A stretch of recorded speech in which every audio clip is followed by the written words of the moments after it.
Allopathy में अभी doctors ने इसको पूरा बड़ा इसके ऊपर ये कह दिया है कि ये कोई अलग तरह का रोग है और इसमें एंटीबायोटिक्स चलानी पड़ेगी 14 दिन तक। और 14 दिन के बीच में अगर आपकी कोई दवाई छूट जाती है, मेडिसिन छूट जाती है, तो इसका ट्रीटमेंट फिर से चलाना होता है 14 डेज के लिए। जितने भी रोग हैं ये तभी होते हैं जब हमारी बॉडी पूरी की पूरी एसिडिक हो जाती है। एसिडिक बॉडी के अंदर कोई भी रोग इजीली हो सकता है, इसलिए बॉडी का एसिडिक हो जाना खतरनाक तो है ही।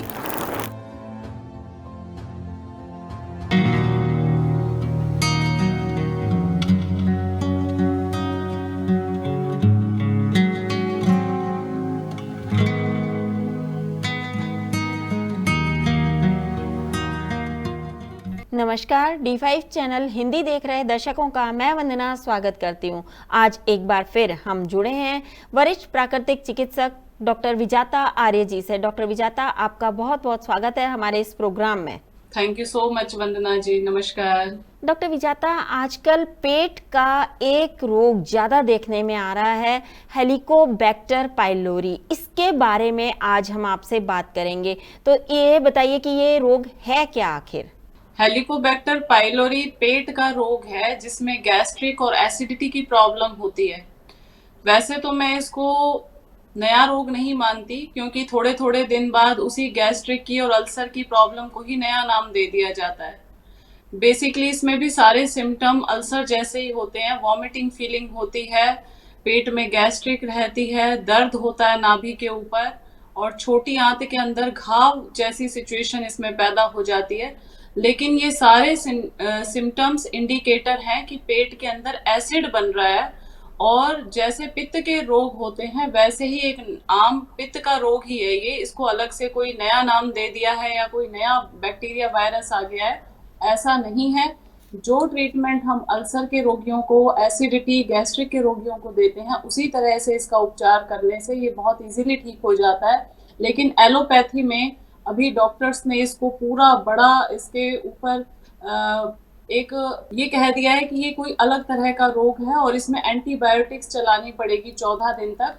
और 14 दिन के बीच में अगर आपकी कोई दवाई छूट जाती है, मेडिसिन छूट जाती है, तो इसका ट्रीटमेंट फिर से चलाना होता है 14 डेज के लिए।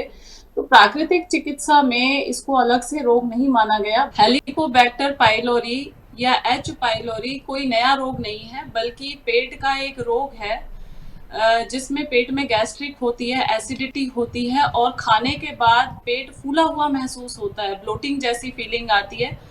एसिडिटी जब हमारे शरीर के अंदर, पेट के अंदर तेजाब बहुत ज़्यादा बनना शुरू हो जाता है, तो इसी का अल्सर का ही दूसरा नाम हमने हेलिकोबैक्टर पाइलोरी रख दिया गया, और एलोपैथी में बता दिया गया कि 14 दिन के एंटीबायोटिक्स के बिना ये रोग नहीं जाएगा, और एलोपैथी के अंदर इसका अभी ट्रीटमेंट नहीं है, या ये एंटीबायोटिक्स खाने के बाद भी। इसका जब डायग्नोस किया जाता है उसके बाद डॉक्टर्स ये कह देते हैं कि ये एक नया रोग है। लेकिन प्राकृतिक चिकित्सा के अंदर ये बाकी आम पित्त के रोगों की तरह ही है, जैसे बाकी के एसिडिटी वाले रोग होते हैं उसी की तरह इसका भी इलाज होता है, और बहुत सरलता से प्राकृतिक चिकित्सा में इसका इलाज कर दिया जाता है। लेकिन एलोपैथी के अंदर बहुत डराया जाता है कि अगर आपकी आंतों के अंदर ये एसिड पड़ा रह गया तो आपकी आंत को डिस्ट्रॉय कर सकता है या आपके जीवन को भी हानि हो सकती है। लेकिन प्राकृतिक चिकित्सा में अल्सर या पेट के रोगों का बहुत ही सुगमता से इलाज किया जा सकता है। बल्कि मैं ये कहूँ कि पेट के रोगों का केवल मात्र प्राकृतिक चिकित्सा में ही उपचार संभव है, या जड़ इसकी प्राकृतिक चिकित्सा द्वारा ही संभव है, तो अतिशयोक्ति नहीं होगी। डॉक्टर विजाता, यहाँ मैं आपसे ये पूछना चाहूँगी कि ये हेलिकोबैक्टर पाइलोरी, जिसे कि एच पाइलोरी भी कहा जाता है, ये कितना खतरनाक होता है? देखिए, शरीर में पित्त जब बढ़ता है, एसिड बढ़ता है, तो हमारे पेट के अंदर अल्सर हो जाते हैं। एच पाइलोरी भी एक एसिडिटी वाला ही रोग है जिसमें बॉडी के अंदर एसिड बढ़ जाता है, बहुत ज़्यादा तेजाब बढ़ना शुरू हो जाता है। हमारी बॉडी जब हाईली एसिडिक हो जाती है तो बॉडी के अंदर कैंसर होता है, अल्सर होता है, टीबी, शुगर, जितने भी रोग हैं ये तभी होते हैं जब हमारी बॉडी पूरी की पूरी एसिडिक हो जाती है। एसिडिक बॉडी के अंदर कोई भी रोग इजीली हो सकता है, इसलिए बॉडी का एसिडिक हो जाना खतरनाक तो है ही। इसलिए हमें अपनी बॉडी को एल्कलाइन करते रहना चाहिए, बॉडी हमारी एल्कलाइन हो जाए। इसके लिए हमें डाइट से लेकर के उपचार प्राकृतिक चिकित्सा द्वारा ऐसा देना चाहिए जिससे हमारा ब्लड, हमारा पेट के अंदर एसिड बनना, तेजाब बनना बंद हो जाए। अगर ज़्यादा क्वांटिटी में हमारे पेट के अंदर एसिड बनना शुरू हो जाता है तो वो अल्सर, कोलाइटिस और बहुत ज़्यादा सीवियर हो जाता है तो कैंसर में कन्वर्ट हो जाता है। इसलिए जब हल्का फुल्का आपको एसिडिटी, ब्लोटिंग, छाती में दर्द होता है, कई बार ऐसा लगता है कि हार्ट अटैक आने वाला है, कई बार इसको लोग हार्ट की प्रॉब्लम समझ बैठते हैं कि ये हार्ट अटैक की प्रॉब्लम है। पेट में ब्लोटिंग हो रही है, थोड़ा सा खाने के बाद ही पेट में अफारा महसूस होता है, गैस्ट्रिक ब्लोटिंग फील होती है, आप ज़्यादा नहीं खा पाते हो, और कई बार तो पूरा दिन भर में आप एक रोटी खाई है या थोड़ा बहुत फ्रूट्स या जूस खाते ही आपको ऐसा फील होता है पेट बहुत ज़्यादा भर गया है। तो ये सारे सिम्टम हैं कि पेट के अंदर तेजाब बन रहा है, एसिड ज़्यादा क्रिएट हो रहा है। तो एसिड का इलाज करना ही एच पाइलोरी का पूरी तरह से इलाज है, 100% सॉल्यूशन है। इसमें क्या चीज़ खानी पीनी चाहिए और क्या चीज़ बिल्कुल नहीं खानी पीनी चाहिए? एसिडिक फूड, चाय, चीनी, मैदा, पकवान, मैदा, बर्गर, पिज़्ज़ा और जितना भी तला हुआ, फ्राइड, कढ़ी, तंबाकू, मांस, मछली, ये सब हमें बंद कर देना चाहिए। हमें अल्कलाइन डाइट लेनी चाहिए। अल्कलाइन डाइट में पेठे का जूस, घी का जूस, नारियल पानी, फल, सब्जियां, सलाद, इनको लेकर के बॉडी को हाईली अल्कलाइन करने की कोशिश करनी चाहिए। और एसिडिटी में जो सबसे अच्छी चीज़ मैं बताती हूँ, सफ़ेद पेठे का जूस बहुत अच्छा रहता है। इसको आपने सुबह खाली पेट कंज्यूम करना है और पूरे दिन भर भी कोशिश ये करें कि बॉडी को अल्कलाइन करने के लिए लेते रहना है। नारियल पानी है, बेल का जूस है, ये बहुत ही सॉफ्ट होता है और आंतों के ऊपर अंदर जा करके इरिटेशन नहीं करता। हमारी आंतों के अंदर जो इन्फ्लामेशन है, जो सूजन है, वो धीरे धीरे खत्म होनी शुरू हो जाती है। और आंतों के अंदर जब एसिड नहीं होगा तो वहाँ पे जो दर्द है, पेन है, वो कम होने लग जाएगा और ये प्रॉब्लम धीरे धीरे सॉल्व हो जाएगी। क्या ये किसी भी उम्र में हो सकता है? किसी भी उम्र में हो सकता है, लेकिन यंगस्टर्स को ज़्यादातर 20 साल से लेकर के 40-50 साल तक ज़्यादा होता है ये, क्योंकि इस समय में शरीर के अंदर पित्त की प्रधानता होती है। जवानी के अंदर पित्त ज़्यादा प्रकोपित होता है, बच्चों में, छोटे बच्चों में कफ की प्रधानता ज़्यादा होती है और बुजुर्गों के अंदर वायु की प्रधानता ज़्यादा होती है। तो ये बीच वाला जो टाइम पीरियड है, टीन एज से लेकर के 30, 40, 50 साल तक ज़्यादा होता है। उसके बाद धीरे धीरे इसकी प्रॉब्लम कम होती जाती है, लेकिन कई बार आजकल देखा जाता है बड़ी उम्र में भी हो जाती है और आजकल छोटी उम्र में भी, क्योंकि पहले कहते थे इस तरह से प्रॉब्लम, लेकिन आजकल मैं देख रही हूँ डायबिटीज़ छोटे बच्चों में हो रहा है। तो इस तरह से पेट की समस्याएं भी अब हर उम्र के व्यक्ति को हो सकती हैं। इसमें कोई क्राइटेरिया नहीं रहा कि इसी उम्र के लोगों को ये हो सकता है। जब ये रोग होता है तब क्या सिम्टम्स नजर आते हैं? क्या उनको बहुत ज़्यादा भयंकर दर्द भी होता है पेशेंट्स को? वॉमिटिंग फीलिंग होती है, कुछ खाने की इच्छा नहीं होती है, कई बार खाया भी जाता है तो पेट में भारीपन फील होता है, नाभि के ऊपर धीरे धीरे हल्का हल्का पेन होता है और पेट के अंदर जलन जैसा महसूस होता है। पेशेंट जब इसको डायग्नोज करवाता है तो उसके बाद ही पता चलता है कि पेट में पेन क्यों हो रहा है, वॉमिटिंग क्यों आ रही है, और इसका जो पेशेंट है काफ़ी क्रिटिकल कंडीशन में पहुंच जाता है कई बार। इसके लिए डॉक्टर्स एंटीबायोटिक्स के अलावा उनके पास कोई सॉल्यूशन नहीं है और वो एंटीबायोटिक्स देते हुए भी इतना डरा देते हैं कि अगर ये एंटीबायोटिक्स एक भी दिन बीच में आपकी गैप हो जाता है तो वापस शुरू करनी पड़ेगी 14 डेज के लिए। क्या इसका प्राकृतिक चिकित्सा में कोई इलाज है?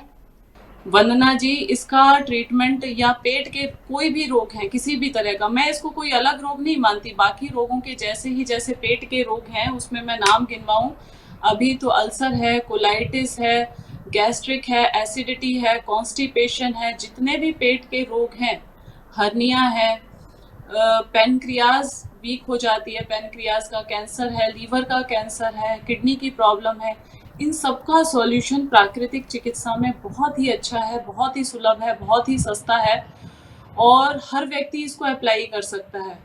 प्राकृतिक चिकित्सा में बॉडी को सबसे पहले अल्कलाइन किया जाता है। जो हमारी बॉडी एसिडिक हो गई है, क्योंकि पूरी बॉडी में जो भी बीमारियां होती हैं वो इसीलिए होती हैं कि हमारी बॉडी धीरे धीरे एसिडिक होती जा रही है, क्योंकि हम भोजन एसिडिक खा रहे हैं।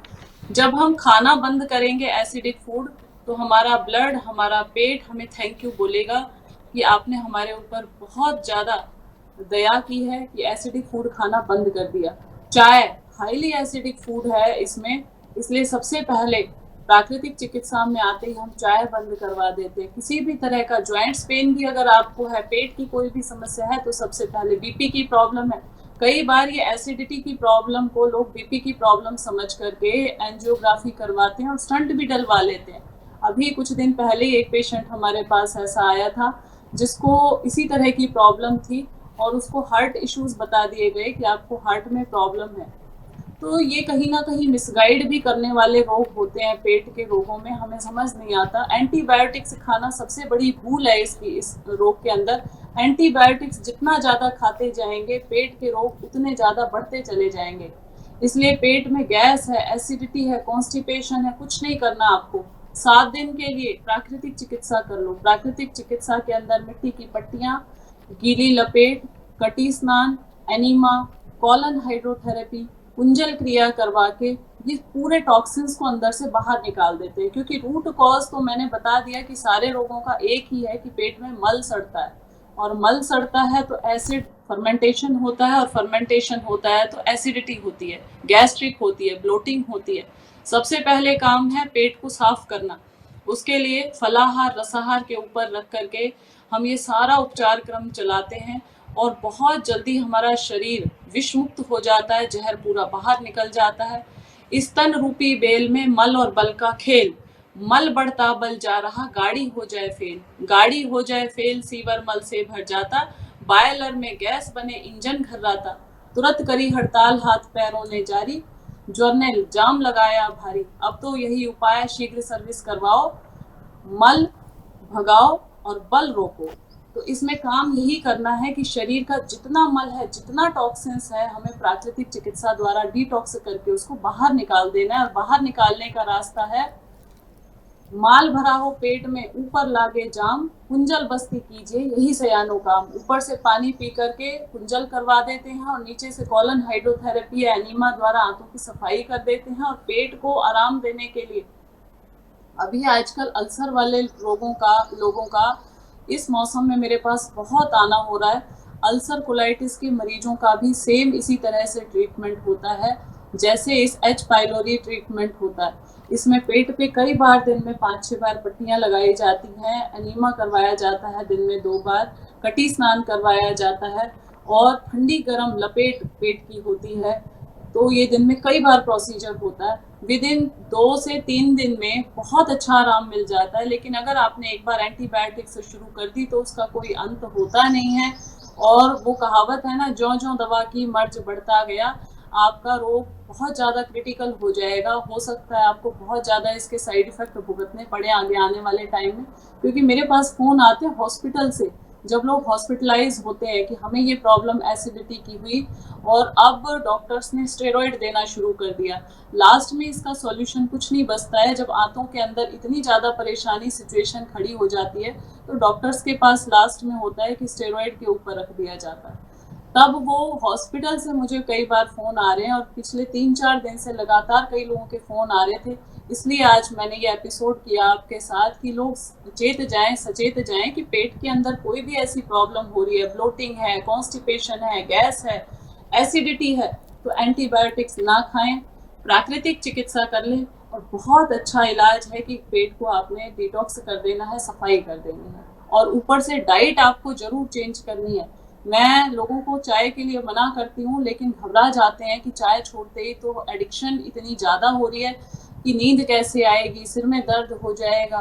चाय पहले नंबर पे एसिडिक फूड है और चाय पीने वाले को भी वही रोग होंगे जो नॉनवेज या शराब पीने वाले लोगों को हो रहे हैं। उनको भी आंतों के अंदर अल्सर पैदा होगा, एसिडिटी, लीवर फेलियर होगा।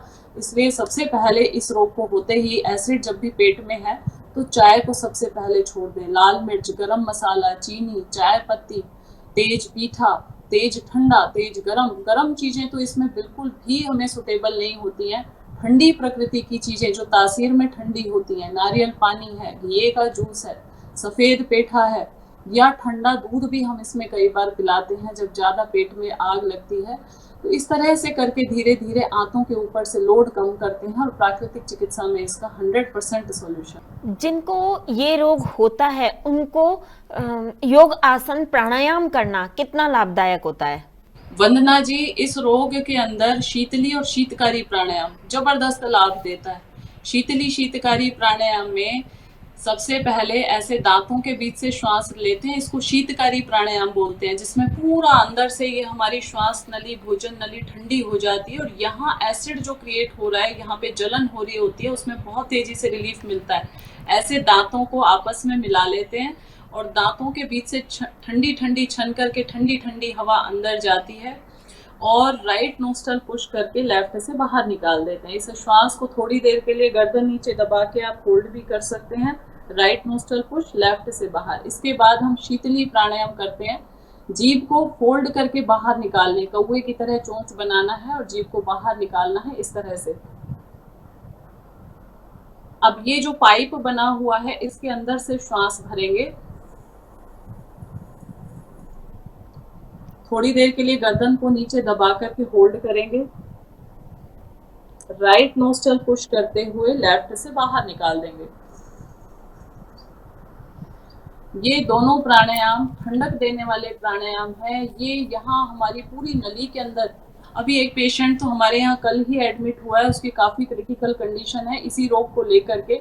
तभी मेरे दिमाग में भी आया कि शायद हो सकता है बहुत सारे और भी लोग इससे परेशान हों, क्योंकि जैसे जैसे दवाई दी वो इतनी सिचुएशन वरेस्ट हो गई कि उसको यहाँ पूरे में हर्निया डायग्नोस कर दिया कि आपको मल्टीपल हर्निया हो गया है। पूरी ये फूड पाइप के अंदर, श्वास नली के अंदर हर्निया, इधर इधर पेन है, यहाँ पेन है, रात को सो नहीं पा रहा है वो, अभी पूरी रात जगता है और कई बार सांस बंद हो जाती है। इस तरह की जो सिचुएशन हो जाती है वो तब होती है जब हम हाई डोज की दवाइयाँ और स्टेरॉइड खाना शुरू कर देते हैं। तो वो एसिड बहुत एग्रेसिव रूप ले लेता है, शांत होने की बजाय और बहुत सारे रोगों को क्रिएट कर देता है। जगह जगह जाकर के जहाँ पे भी वो एसिड लग रहा है बॉडी पार्ट्स के ऊपर, वहीं पे वो घाव पैदा कर देता है। यहाँ बीच में बॉल होता है, बॉल को छील देता है, कई बार वहाँ घाव हो जाता है। तो ये जो यहाँ पे आपको हार्ट बर्निंग हो रही है, पेट में गैस्ट्रिक है, एसिडिटी है, जब हम शीतली शीतकारी प्राणायाम करेंगे तो यहाँ से ठंडा ठंडा पूरा का पूरा अंदर से हीलिंग होगी। लेकिन अकेला प्राणायाम ही काम नहीं करता, मैंने इसमें बताया डाइट भी ठीक होनी है, आपको प्राकृतिक चिकित्सा का उपचार भी चलाना है और साथ में प्राणायाम करना है। आसन इसमें कोई ज़्यादा विशेष ना करें, मंडूक आसन कर सकते हैं, लेकिन अगर पेट में ज़्यादा वरेस्ट सिचुएशन है उस समय आसन ना करें। अगर आपको लग रहा है कि अभी स्टार्टिंग है तो मंडूक आसन है, पवन मुक्त आसन है, कटी चालन, ये सब आसन बहुत अच्छे रहते हैं, इनको जरूर करें। क्योंकि जब आप पवन मुक्त आसन करते हैं तो पेट की गैस बाहर निकल जाती है। चंद्र भेदी प्राणायाम, राइट नोस्ट्रल को पुश करके लेफ्ट से ही लेना और लेफ्ट से ही छोड़ना, इसको कहते हैं चंद्र भेदी प्राणायाम। जब ये चंद्र भेदी प्राणायाम करते हैं तो हमारा लेफ्ट नोस्ट्रल एक्टिवेट हो जाता है। लेफ्ट नोस्ट्रल हमारा चांद का प्रतिनिधित्व है या शरीर में ठंडक देने वाला नोस्ट्रल है। राइट गर्म है और लेफ्ट हमारा ठंडा है। जब हमने लेफ्ट को एक्टिवेट कर दिया तो शरीर के अंदर चंद्रमा नाड़ी एक्टिवेट हो गई और शरीर में शीतलता बढ़नी शुरू हो गई। तो ये तीन प्राणायाम, शीतली, शीतकारी और चंद्रभेदी प्राणायाम का अभ्यास ज़्यादा से ज़्यादा करें। सुबह शाम 1-1 घंटा करें और प्राकृतिक चिकित्सा का उपचार इसमें विशेष कारगर है। उसमें एनीमा, कॉलन हाइड्रोथेरेपी, छाछ का एनीमा हम इसके अंदर देते हैं। पेट के अंदर जो एसिड होता है उसके लिए नीम के पानी का एनीमा देते हैं। कई तरह के मेडिकेटेड बस्ती इसमें हम करवाते हैं। तो ये आपके नियर बाय कहीं पे भी नेचुरोपैथी सेंटर है, उनसे आप कंसल्ट कर सकते हैं, पूरी जानकारी लेकर के उपचार ले सकते हैं। क्या घर पर रह करके भी एच पाइलोरी ठीक किया जा सकता है? कम से कम परहेज करना तो शुरू कर दें। चाय, चीनी, मैदा, पकवान, कढ़ी, तंबाकू, लाल मिर्च, मांस, अंडा, शराब, इनका त्याग कर दें पहले दिन से। जब लगे आपको एसिडिटी हो रही है, गैस्ट्रिक हो रही है, किसी भी तरह के ऐसे सिम्टम आ रहे हैं आपके अंदर, तो कम से कम परहेज करना शुरू कर दें और उसकी जगह एल्कलाइन फूड लेना शुरू कर दें। बाकी प्राकृतिक चिकित्सा की विधियां भी पेट पे लपेट लगाना है, मैंने सिखाया हुआ है कई पहले वीडियोस में कि पेट पे पहले ठंडा कपड़ा लपेटें, उसके ऊपर फिर गरम शॉल लपेट दें। तो ये पेट की लपेट लगानी शुरू कर दें। हार्ट बर्न है तो यहाँ पे भी एक पट्टी लगा दें, हार्ट यहाँ पे बीच में आपके चेस्ट के ऊपर भी बीच में ठंडा कपड़ा रख दें। तो ये उपचार घर में किए जा सकते हैं। ठंडा कटी स्नान, ठंडे पानी के अंदर टब में भर लें ठंडा पानी और उसके अंदर बैठ जाए। नाभि तक का हिस्सा आपका पानी के अंदर डिप रहेगा और उसके अंदर बैठ के राइट हैंड से अपने एक टॉवल ले लें और धीरे धीरे पेट को आप रब करते रहें, left to right, right to left. तो वो आराम आपको थोड़ा थोड़ा मिलेगा। लेकिन पूरी चिकित्सा, मिट्टी चिकित्सा है, कॉलन हाइड्रोथेरेपी है, ये सारा उपचार आपको नेचुरोपैथी सेंटर में मिल सकता है। अगर ज़्यादा आपको लग रहा है कि मेरी प्रॉब्लम वरेस्ट हो रही है, ठीक नहीं हो पा रही है, तो इसके लिए इधर उधर के नुस्खे टोटके करने की बजाय आप प्राकृतिक चिकित्सा जरूर करें। डॉक्टर विजाता, आप हमसे जुड़ी, आपका बहुत बहुत धन्यवाद। आपने जो बातें बताई, उम्मीद है हमारे दर्शकों को बहुत पसंद आएंगी। थैंक यू सो मच वंदना जी, धन्यवाद। अगले एपिसोड में आपसे फिर मुलाकात होगी, तब तक के लिए नमस्कार।